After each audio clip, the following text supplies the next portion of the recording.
Now, when I left the radio on yesterday, we were dealing with the fact that the animal kingdom will lose their ferociousness.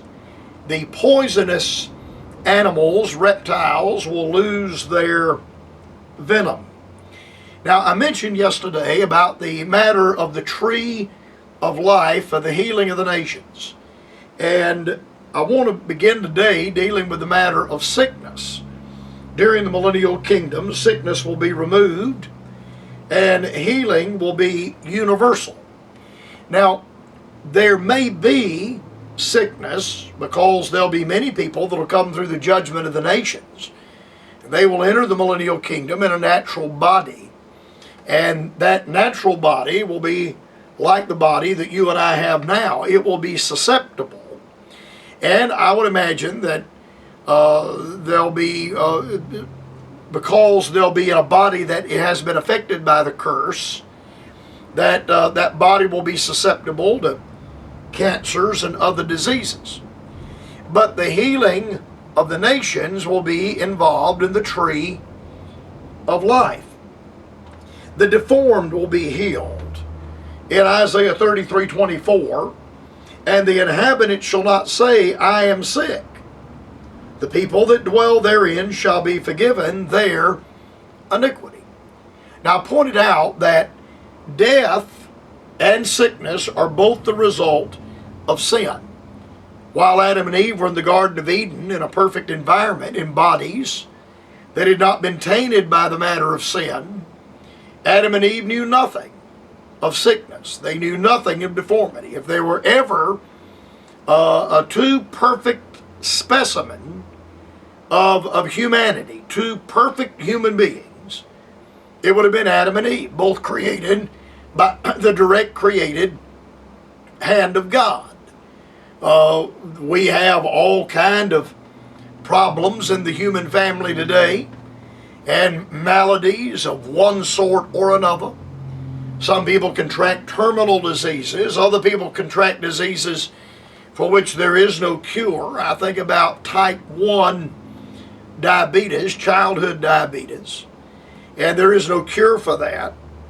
And that's much different than type 2 diabetes, which can be controlled or regulated by the regulating of one's weight and health. There is no cure for type 1 diabetes. We have children that are born Down syndrome children from time to time. And if you can't love a child that has Downs, you don't have the love of God in your heart. They're the most loving people I have ever met, are people that have Down syndrome. And yet there is no cure for that. The other diseases, there are no cure for. I think about Lou Gehrig's disease, ALC, and other diseases. And these things are very tragic. Well, during the millennial kingdom, the inhabitant shall not say, I am sick. Wouldn't it be wonderful if there was a universal cure for all sickness?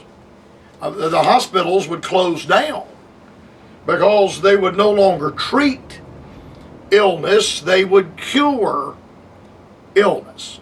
So if a man or a woman came down with pneumonia, if there was a cure for pneumonia, you'd take a pill or take the medication or whatever it is, and boom, it'd knock it out of you. You'd have the onset of pneumonia. In fact, if a scenario was like that, the pneumonia would never develop.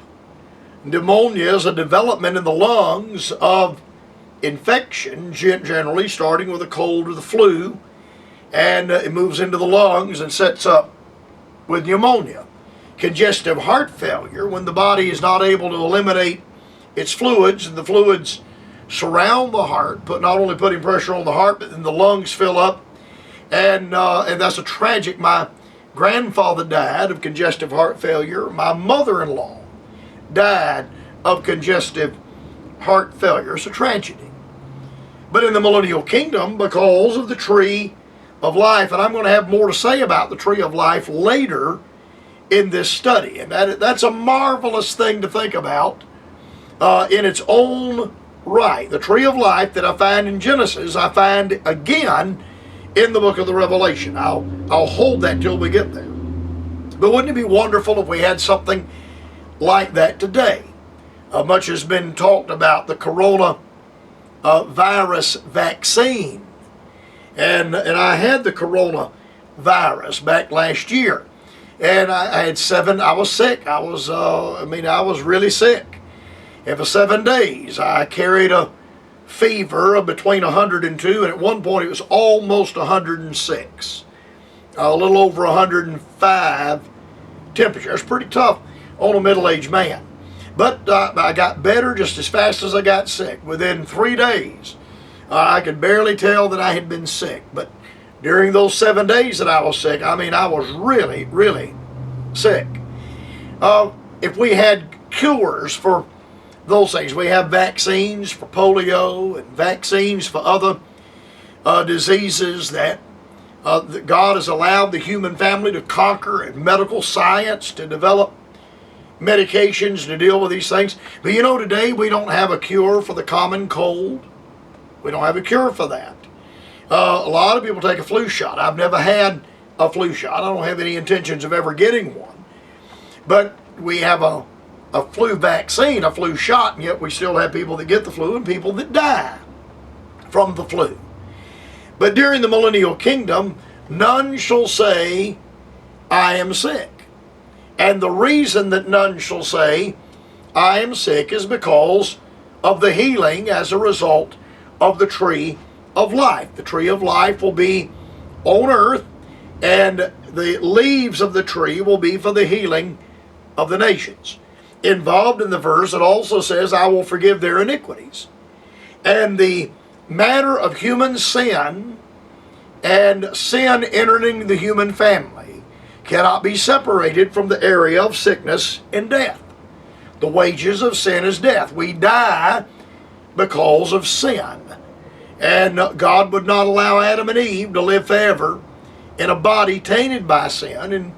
And of course, you and I are not going to get by either. We're all going to succumb to death, barring the rapture of the church. We're all going to die. And the reason for that is because of sin. In Jeremiah 30, verse number 17, for I will restore health unto thee, and I will heal thee of thy wounds, saith the Lord, because they called thee an outcast, saying, this is Zion, whom no man seeketh after. Now when Jeremiah wrote to the people of Israel being carried away into Babylonian captivity. And in his statement, the Lord promises through Jeremiah, that though you're going away into Babylonian captivity, you will return, and a remnant shall come back out of the land of Babylon. I will restore health unto thee. Now, there was a national sickness, the same sickness that we have today. And that national sickness that Israel suffered under was the area of sin. But there is a promise of healing. I will restore health unto thee. Now, I think in the millennial kingdom, the human family will be able to say very much of the same thing. God has promised to restore health unto thee, and I will heal thee of thy wounds. The wounds that Israel received as a nation, God will restore them and heal them during the millennial kingdom. But the wounds that they had received physically in their body, the Lord will heal thee, because they called thee an outcast. Again, Jeremiah prophesying, preaching to the nation of Israel on their way into Babylonian captivity. They were cast out of their land. They were cast out. The two southern tribes of Judah and Benjamin were cast out of their land and carried away into Babylon. That's the definition of an outcast, if I have ever read it. That's the definition of an outcast. Because they called thee an outcast. You were cast out of your land, saying, this is Zion, whom no man seeketh after. The point of the Babylonian captivity for 70 years was to allow the land to have its sabbatical rest. Every 7 years, the land of Israel was to rest. The Jews were not to plant, they were not to sow, they were not to harvest. They were to live out of old store. Every 7 years, all the debts were to be forgiven. All the captives, the slaves, were to be released. All of those that were indentured servants, everyone was to be released. In the 8th year, 8 being a number of new beginning, all the Jews were to start over from a zero baseline. No debts, no indentured servants, no slavery. Everybody started from an even baseline. And they lived for 7 years, and for 6 years, and then the 7th year was a sabbatical again, and then everybody started over again the 8th year. If a man lived 100 years, why, he could enjoy 12 or 13 of these sabbaticals. But the Jews, like men today, were greedy, and they said, man, if we didn't take that 7th year off, if we worked that 7th year, look at how much money we could make. And it's just like men today, instead of closing the shopping malls down on the Lord's Day and closing up the shops and the mercantile houses on the Lord's Day and everyone having a day of rest, the businessmen have said, well, look at the money we could make if we open the shopping mall on Sunday. Well, I'll tell you exactly what's happened. The malls across America are closing down. I mean, they're going out of business. The storefronts are going out of business. There was a land whom no man seeketh after, because those sabbatical years of some 400 years were lined up back to back for 70 consecutive sabbatical years. Ezekiel prophesied to the house of Israel coming out of Babylonian captivity. Notice what he says in Ezekiel 34:16. I'm talking about healing now, healing. I will seek that which was lost and bring again that which was driven away. That's Israel and Babylon. They were lost in Babylon. Now they're being brought back. And I will bind up that which was broken, and I will strengthen that which was sick. But I will destroy the fat and the strong. I will feed them with judgment. What a marvelous statement that is. Now, my time has gotten away from me on the program today, but tomorrow I'll pick up and continue dealing with the fact that everything is going to be healed during the coming kingdom age. I hope you'll be listening at that time.